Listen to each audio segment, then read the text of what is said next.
The Lizzie Borden story works as a cultural Rorschach, and every generation essentially reinvents the story to reflect its own needs. My name is Cara Robertson. I'm a lawyer who's just published a book on the trial of Lizzie Borden that I've been working on for almost 2 decades. I always knew that I was going to finish the book.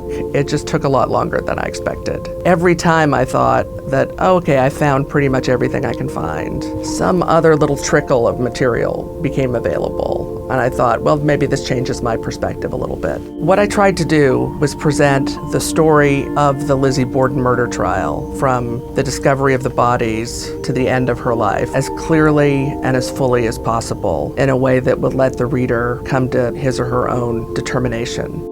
The Borden household on 2nd Street was not a happy home. Andrew Borden was a respected businessman, but he was known to be a miser, someone who was much more interested in accumulating money than spending it.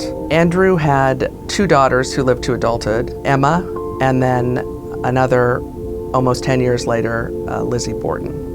Lizzie Borden and the family housekeeper, Bridget Sullivan, were the only 2 people in the house when Mrs. Borden, Abby Borden, Lizzie Borden's stepmother, was killed in an upstairs guest bedroom, and then an hour and a half later, Mr. Borden was killed.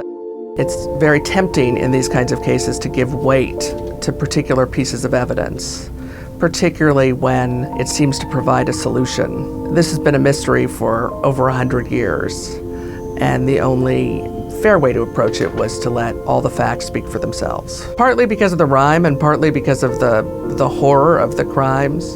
The assumption is that Lizzie Borden had to have been some sort of monster, assuming that she was actually guilty. And what's interesting, I think, is the normality of her life. She was active in her local church. She seemed to have some friends. And she led an otherwise, unremarkable life.